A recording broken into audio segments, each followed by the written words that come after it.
मुक्ताईनगर नगरपंचायतीचा निकाल समोर आलेला आहे. नगराध्यक्षपदाचा उमेदवार या ठिकाणी पराभूत झाला आहे. काय पहिली प्रतिक्रिया? नाही, जो जनतेने जो कौल दिलेला आहे तो मला मान्य आहे. कारण की मी म्हणजे आम्ही याच्यामुळे हारलो, त्याच्यामुळे हारलं, मी याच्यात जाणार नाही. कारण शेवटी ही निवडणुकीची जबाबदारी मी घेतली होती. आज भारतीय जनता पार्टी म्हणून आम्ही पूर्णपणे प्रयत्न केले, कार्यकर्त्यांनी मेहनत घेतली, पदाधिकाऱ्यांनी मेहनत घेतली या निवडणुकीमध्ये. कारण की शेवटी निवडणूक कार्यकर्त्यांची होती, जे मी आधीपासून मी सांगत आलेली आहे. आणि दुसरी गोष्ट की ही निवडणूक मी इथे आमदार साहेबांच्या विरोधात लढलेली आहे. जो काही प्रकार त्यांच्या माध्यमातून मागच्या काही वर्षात इथे सुरू झालेला आहे, म्हणजे मी अजूनही म्हणते आहे तो, की जे इथे दडपशाही गुंडागिरी जे इथे शहरामध्ये सुरू झालं होतं त्या विचारांच्या विरोधात मी निवडणूक लढलेली होती. पण जो काही जनतेने कौल दिलेला आहे तो मला मान्य आहे, त्याबद्दल माझ्या मनात कुठेही शंका नाही. जे आकडे समोर आलेले आहेत, एकूण 17 जागांपैकी 11 जागेवर शिंदे गटाचे उमेदवार निवडून आले. 2 ठिकाणी अपक्ष आणि आपल्या पक्षाला फक्त 4 जागा मिळाल्या. तर कुठंतरी नियोजन कमी पडलं का? नाही, बघा, नियोजन कुठेही कमी पडलं नाही. सगळ्यांनी शेवटच्या दिवसापर्यंत मेहनत घेतली. आज 4 जागा आलेल्या आहेत, त्याच्यात 3-4 जागा काही 10-15 मतांनी अशा कमी फरकानेच पडलेल्या आहे. पण माझ्यासाठी हे महत्त्वाचं होतं की इथे आमचं भाजपचं संघटन आहे, इथे भाजपचे मतदार आहे. हे मला ही संघटना आमची जिवंत करून कार्यकर्त्यांना विश्वासात घेऊन कार्यकर्त्यांसाठी लढणं महत्त्वाचं होतं. कारण की आज मी इथे खासदार आहे. जर मला लोकसभेमध्ये 40-50 हजाराचं लीड जर भेटतं आहे मागच्या 3 टर्मपासनं, आणि इथे संघटनला जर मला वाढवायचं आहे, कार्यकर्त्यांना जर ताकद द्यायचं आहे, तर निवडणुकीमध्ये मी हारो की जितो पण मला कार्यकर्त्यांसाठी निवडणूक लढणं हे महत्त्वाचं होतं आणि ते मी केलेलं आहे. काही जागांवर काही खूप मोठा फरक नाही, नक्कीच नगराध्यक्षाच्या जागेवर खूप मोठा फरक आहे, पण ते आम्ही मान्य करतोच आहे, त्याच्याबद्दल कुठे दुमत नाही. मी आदरणीय देवेंद्रजींचे पण, आदरणीय गिरीश भाऊ असतील, आमचे सगळे बावनकुळे साहेब असतील, आमचे आपले राज्याचे अध्यक्ष चव्हाण साहेब असतील, त्यांचे सगळ्यांच्या मनापासून आभार मानते की त्यांनी माझ्यावर विश्वास ठेवून मला ही निवडणूक लढायची संधी दिली. आणि माझ्यासाठी पण ही पहिली निवडणूक होती की जेव्हा स्वतः जातीने लक्ष घालून मी या निवडणुकीमध्ये उतरलेली होती. आणि मला असं वाटतं की जिथे आम्ही आता ह्यावेळेस कमी पडलो, आता त्याच्यावर सगळं ॲनालिसिस आम्ही बूथ वाईज किंवा वॉर्ड वाईज आम्ही करूच. जिथे आम्ही कमी पडलो, भविष्यामध्ये अजून त्याच्यावर जास्त चांगल्या पद्धतीने कसं काम करता येईल याच्यासाठी आम्ही पूर्णपणे प्रयत्न करू. आणि मला असं वाटतं की जी काही परिस्थिती इथे शहरामध्ये ह्या निवडणुकीच्या माध्यमातून झाली, आज भारतीय जनता पार्टी म्हणून आम्ही लढलो, ही आमच्यासाठी खूप मोठी गोष्ट होती आणि त्याबद्दल मला कुठेही काही मनात शंका नाही. नेतृत्वाने या ठिकाणी लक्ष घालावं अशी मागणी तुम्ही केली होती गिरीश भाऊंनी भुसावळच्या सभेत, तसं म्हटलं देखील होतं की आम्ही या ठिकाणी लक्ष घालू. कुठेतरी पक्ष नेतृत्व या ठिकाणी मदत करत नाही अशी देखील साशंकता होती, आधीपासूनच होती. निकालात ते स्पष्ट झालंय का? बघा, मी असं म्हणणार नाही. आता बघा, गिरीश भाऊ हे राज्याचे नेते आहेत, त्यांच्यावर बाकीच्या पण ठिकाणची जबाबदारी होती.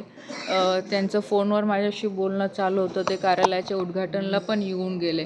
कारण की शेवटी प्रत्येकाला पक्ष जबाबदारी देत असतो. प्रत्येकजण आणि मोठे नेते म्हटल्यानंतर त्यांना दुसऱ्या जिल्ह्यांची पण जबाबदारी होती. त्याच्यामुळे असं काही समजायचं कारण नाही आहे. निवडणूक ही निवडणूक असते आणि जो काही जनतेने कौल दिलेला आहे तो आपल्याला मान्य करावा लागतं. जर तुम्ही जिंकतात तेव्हा जर तुम्ही ते स्वीकारतात, तर ऑफकोर्स हारल्यावरही ते स्वीकारलं पाहिजे आणि ते मी स्वीकारलेलं आहे. नाही, पण मुक्ताईनगरमधली परिस्थिती जर अशी बघितली तर शिवसेना विरुद्ध भाजपा अशी लढत नसताना पाहायला मिळाली नाही, ती खडसे विरुद्ध पाटील अशी लढत पाहायला. असं कोण बोललं? असं चंद्रकांत पाटील बोलले. तुम्ही माझ्या भाषणात एवढं पूर्ण निवडणूक झाली कधी ऐकलं का की मी असं बोलली की नाही ही निवडणूक खडसे विरुद्ध पाटील होती? मी आधीपासून हाच शब्द वापरलेला आहे की ही निवडणूक कार्यकर्त्यांची निवडणूक आहे.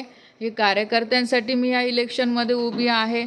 ज्या प्रवृत्तीने इथे शिवसेनेचे लोक काम करत आहेत त्यांच्या विरोधात मी ही निवडणूक लढवते आहे. त्याच्यामुळे समजायचं कारणच नाही. ही निवडणूक त्यांनी तशी हे केली इथे लोकांपुढे, खडसे विरुद्ध पाटील. मी आधीपासून असं बोललेच नाही. माझं कोण इथं घरातलं सदस्य उभं होतं, पण माझ्यासाठी संघटनेसाठी लढणं, कार्यकर्त्यांसाठी लढणं, भाजप म्हणून आज माझा पक्ष आहे, भाजप म्हणून मला पुढे माझ्या पक्षाला आणायचं आहे. त्यांनी त्यांच्यासाठी काम केलं, पण मलाही माझ्या पक्षासाठी तर काम करणं आहे ना. आणि त्या अनुषंगाने आज भाजपची कार्यकर्ता म्हणून, भाजपची पदाधिकारी म्हणून माझी जबाबदारी की मला माझ्या पक्षासाठी लढायचं आहे आणि ते लढलेली आहे मी. ज्यावेळेस ही निवडणूक खडसे विरुद्ध पाटील या वळणावर चंद्रकांत पाटलांनी नेऊन ठेवली, त्यावेळेस स्वतः नाथ भाऊ देखील तुमच्या मदतीला उतरले. रोहिणीताई देखील मदतीला उतरतात. बघा, हे लोक मदतीला असं म्हणू शकत नाही. तुम्ही जर सगळं सिनारिओ निवडणुकीचं बघितलं असेल, जशी जशी निवडणूक जवळ येत गेली, इथे अशा पद्धतीने हे सगळं चित्र रंगवलं गेलं की खडसे खडसे खडसे खडसे ह्याच सगळ्या गोष्टी. म्हणजे शेवटच्या दिवशी आपण बघितलं असेल की 300-400 मोटरसायकल घेऊन इथे शहरामध्ये रॅली काढल्या गेल्या. आज पूर्ण त्याचं एव्हिडन्स आहे की इथे भुसावळचे गुंड लोक आणले गेले. आज ते कॅमेऱ्यात कैद आहे, असं पण नाही की काहीतरी मी बोलते आहे म्हणून माझा तो स्वभावही नाही, जे आहे तेच मी बोले. असे लोक इथे आणले गेले. इथे मतदारांवर दबाव टाकला गेला.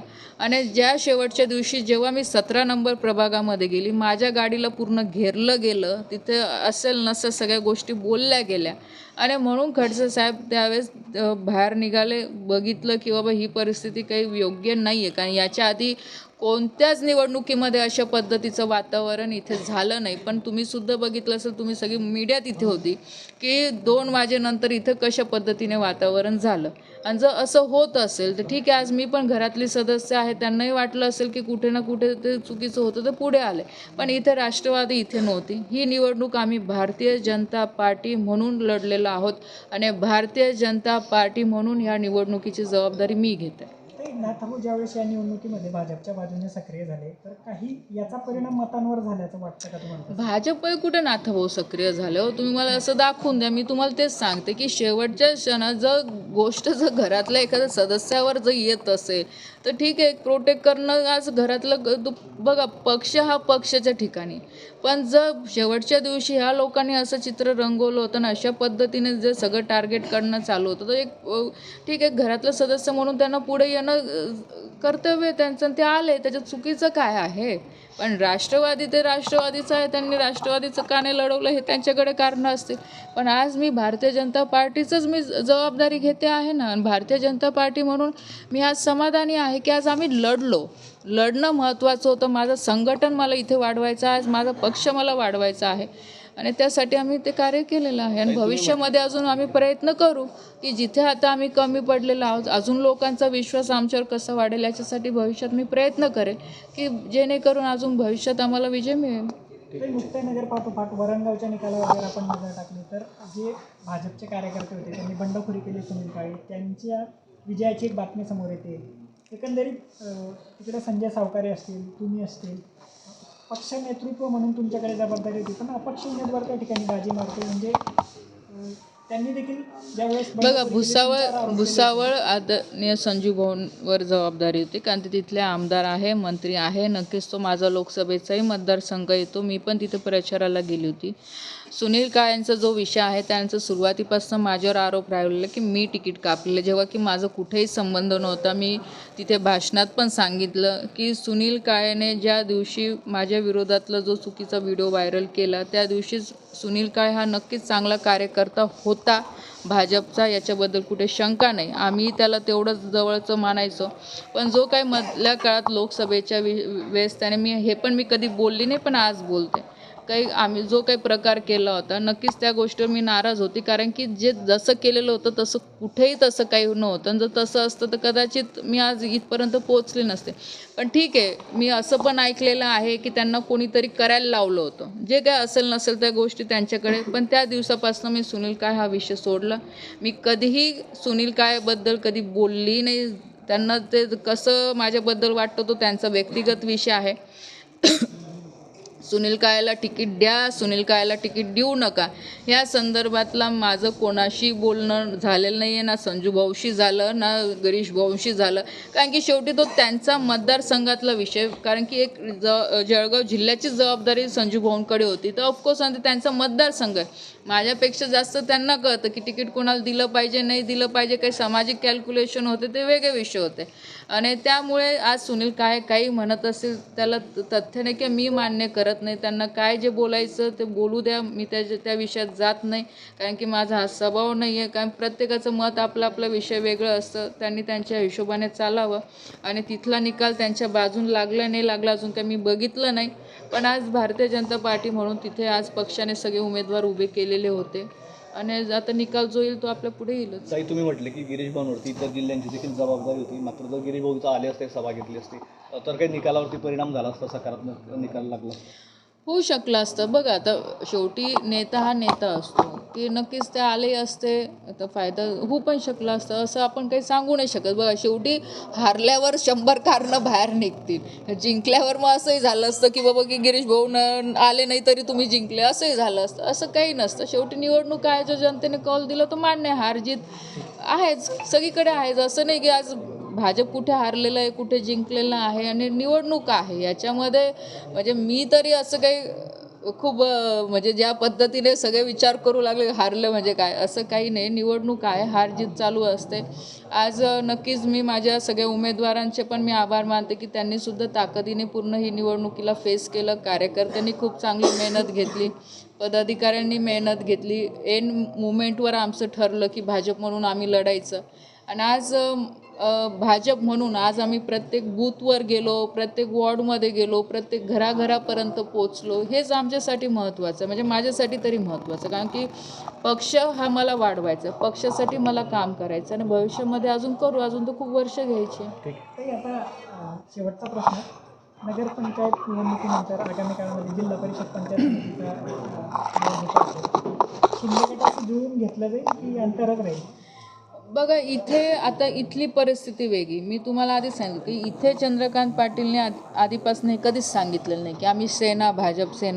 त्यांनी तर आता मध्ये हा पण ट्रेंड आणला की ही खरी भाजप नाही, ही खोटी भाजप आहे, हाही ट्रेंड आणला. जेव्हा की असं नाही आहे बाबा, आम्ही पक्षासाठी काम करतो, आम्हालाही माहिती आहे ना असली भाजप आणि नकली भाजप, तो त्यांचा विषय नाही आहे. जर त्यांची तयारी नसेल तर ते जोडलं जाणारच नाही आहे. कारण की चंद्रकांत पाटीलने हे कधी पक्ष म्हणून ह्या निवडणुकीकडे बघितलं नाही, व्यक्तिगत म्हणून या निवडणुकीकडे बघितलेलं आहे. आणि जर व्यक्तिगत म्हणून निवडणुकीकडे बघत असेल तर मला नाही वाटत की पुढच्या काळामध्ये पण ते जुळलं जाईल. कारण की जेव्हा तुम्ही पक्ष म्हणून बघणार आणि पक्ष म्हणून जर लढायचं विषय जर तुम्ही करणार तर कुठेतरी जुळले, म्हणजे सोबत येऊन काम करायचा विषय. पण जर व्यक्तिगत तुम्ही म्हणत असाल तर ते कधी शक्य नाही आहे, एवढी मला खात्री आहे. आता बघू पुढे काय होतं.